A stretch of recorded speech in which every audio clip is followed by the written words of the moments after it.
ఈరోజు పాటల పల్లకి 32 గంటల దగాపడ్డ కళాకారుల డప్పుల మోత కార్యక్రమానికి విచ్చేసిన వివిధ జిల్లాల నుండి వచ్చేసిన మీ అందరికీ ఒక్కసారి కళాభివందనం తెలియజేస్తూ ఈరోజు కార్యక్రమం మనకు ఉద్యోగాలు ఎందుకు రాలేదు, దానికి కారణం ఏంది, రావాలంటే ఏం చేయాలి, ఈ అంశం మీద ఇక్కడ కిషోరన్న గారు ఈ కార్యక్రమం పెట్టడం చాలా శుభదాయకం, ఆనందకరం. అంటే కొంతమంది కళాకారులలో వెలుగు అంటే ఎట్లుందంటే పండుగ సంబరాలు జరుపుకునే ఉద్దేశంగా ఈ కార్యక్రమం ఉన్నది. చేసినందుకు మరొకసారి కిషోరన్నకు ధన్యవాదాలు. ఒక రసమే గురించి అంటే ఇప్పుడు చెప్తారు, అందరూ చెప్పాలన్నా వద్దా అని అనుకున్నాం, కానీ చెప్పాల్సిన పరిస్థితి వచ్చింది.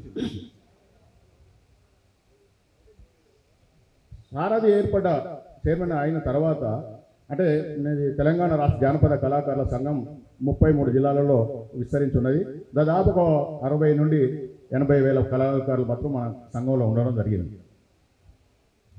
అందులో ఉద్యోగాలు వస్తుంటే అన్నా మీకు మనకు ఉద్యోగాలు వస్తాయి కానీ మన సంఘంలో ఉద్యోగాలు రావా అంటే అది ఆయన ఇష్టమైన వాళ్ళకి ఇస్తారమ్మా, మనకు రావా ఉద్యోగాలు, కన్ఫర్మ్ అయిపోయింది. మాకు ఈ ఉద్యోగాలు అనేవి వీళ్ళకి రావు అని కన్ఫర్మ్ అయిపోయింది. అన్నా మీకు ఎంత ఇస్తామని ఒక పర్సన్ అన్నది, మీకు ఎంత ఇస్తామన్నా ఒక ఉద్యోగం కావాలంటే ఆ ఇచ్చేదేదో ఆ చైర్మన్ గారికి ఇది మీకు ఉద్యోగం వస్తుంది అని చెప్పి నేనే నా చేతులతో నేను ఒక దరఖాస్తు రాసి ఇస్తే వారం రోజులకు సార్ నాకు ఉద్యోగం వచ్చిందని అంటే వారం రోజులు నాకు ఉద్యోగం వచ్చింది సార్ అన్నది. అంటే మా సంఘంలో పనిచేసిన ఆమె సంతోషం తల్లి అన్న. వరంగల్ జిల్లా నుండి సరే ఏరియా వద్దు, ఇద్దరు భర్త భార్య వచ్చారు, సెలక్షన్ జరుగుతుంది, దరఖాస్తులు పెట్టుకుంటారు. బాబు నీకు రాదు ఈ ఉద్యోగం అంటే అక్కడ పరిశీలించిన అక్కడ చూసిన పరిస్థితి చూసి నీకు ఉద్యోగం రాదు, నీ భార్యకు వస్తుందని చెప్పిన. పాపం వాళ్ళు సర్ది కట్టుకొని వచ్చారు, అక్కడ నుండి ఊరు నుండి సర్ది కట్టుకొని వచ్చారు. అన్నం ఈ టైం అయింది, కరెక్ట్ 7-7:30 అయింది. వాళ్ళు ఎక్కడ ఉండాలో కూడా తెలియదు వాళ్ళకి.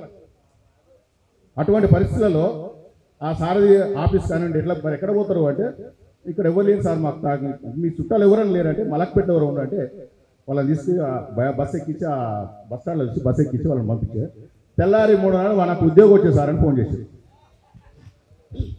అంటే వ్యక్తిగతంగా ఎవరికైతే ఇవ్వాలనో చూసి ఆయనకు నచ్చిన వాళ్ళకి ఇవ్వడం జరిగింది. సరే దాంట్లో మనం ఎందుకు ఇచ్చినాం అని ఇచ్చిన వాళ్ళు కూడా మన సంతోషం, మన కళాకారులే వాళ్ళు బాగుపడని. అంటే నన్ను కూడా ఈ తెలుగు మహాసభలు జరిగేటప్పుడు అందరూ వస్తారు, అందరు నాకు ఉద్యోగాలు తిరుగుతారు, లింగయ్య ఎందుకు రావట్లేదు అని చెప్పి లలిత కళాతోరణంలో లింగన్న నీకు ఉద్యోగం వద్దా అన్నాడు. అన్నా నేను ఎట్లో బతుకుతున్నా, నేనైతే మంచిగా బతుకుతున్నాను, 3 పూటలు నా పిల్లలు నా 3 బిడ్డలు మంచిగా బతికించుకుంటున్నాను. నేనైతే నేను నాకన్నా దీనస్థితిలో ఉన్న ఒక ఇద్దరికి ఇయ్యన్నా, అది కుదరదు అన్నాడు. అంటే నాకు ఇవ్వడం వల్ల ఎందుకు కుదురుతుంది, మా వాళ్ళకి ఎందుకు కుదరదు అని అడిగినా. అది అంతే అన్నాడు. అంటే ఈ సంఘాన్ని కొలాప్ చేయడం అంటే మా జానపద కళాకారుల సంఘాన్ని కొలాప్ చేయాలంటే లింగయ్యకు ఉద్యోగం ఇస్తే ఆ సంఘం అనేది పనిచేయదు, దీన్ని విచ్ఛిన్నం చేయాలని ప్లాన్ చేసాడు. నాకు ఉద్యోగం లేకుండా వద్దు కానీ నేను అట్లే ఈ విధంగా ఉండగలను, ఉద్యోగం తీసుకోవచ్చు. ఇటువంటి చరిత్ర ఉన్నది. అయినా కూడా నేను కోరుకుంటా ఒకటే, కళాకారులందరూ చెప్తున్నా ఉద్యోగాన్ని కోరుకుంటున్నాం. పాపం ఇచ్చిన ఉద్యోగాలకే తాగలేదు. 580 మందితో 50 మంది ఇచ్చారు కదా, ఆ ఉద్యోగాలకే పర్మనెంట్ లేదు వాళ్ళకి. ఈ గవర్నమెంట్ దయచేసి వాళ్ళకు వాళ్ళని ఇచ్చింది తప్ప, అదే ఈ గవర్నమెంట్ వేస్ట్ గవర్నమెంట్ అయితే వెంబటి వీళ్ళని పక్క పెట్టేసి వాళ్ళు ఇప్పుడు కూడా ఈ గవర్నమెంట్ కూడా ఇప్పుడు వచ్చే ఉద్యోగాలు కానీ ఇప్పుడు మనం ఈ ఉద్యోగాలు అడుగుతున్నాం, ఆ ఉద్యోగాలు కూడా ఒక నిష్ణాత మొత్తం టోటల్ జరిగి ఏమంటే ప్రభుత్వ ఉద్యోగాలకు ఎట్లున్నాయో అటువంటి నిబంధనలతో కూడిన ఉద్యోగాలు కావాలి. మనం అటు ఉద్యోగాలు కోరుకుందాం. ఇప్పుడు గవర్నమెంట్ కోరుకున్నా కూడా ఈ ఉద్యోగం అనేది ఇది పర్మనెంట్గా దీన్ని ఎవరు కదిలించేవారు లేరు అనే ఉద్యోగాన్ని కోరుకోవాలి మనం. నేను ఇంకోటి చెప్తున్నా, మా సంఘం నుండి ఒకటి చెప్తున్నా, మనకు ఉద్యోగాలు కావు, ఉపాధి మార్గం కావాలి. దాదాపుగా గతంలో ఐఎన్పిఆర్ నుండి 5,000 మంది కళాకారులు రిజిస్టర్డ్ అయి ఉన్నారు.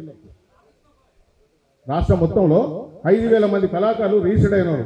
వాళ్ళందరినీ పక్క పెట్టి 500 మందికి ఉద్యోగాలు ఇచ్చారు. పాపం ఈ 5,000 మంది కూడా 4,500 మంది వాళ్ళు రోడ్ల మీద తిరుగుతున్నారు పాపం, వీళ్ళు కాకుండా కూడా అటువంటి పరిస్థితులు. కాబట్టి మనం నెలలో 15 రోజులు వృత్తి కలిసేలా ప్రభుత్వాన్ని కూడా మీ ఇప్పుడు ఈ పాటల పల్లకి ద్వారా ఒక వినతి చేయాలని మీకు మనవి చేస్తూ ఈ అవకాశం మీ అందరికీ ఒకసారి ధన్యవాదాలు తెలియజేస్తూ.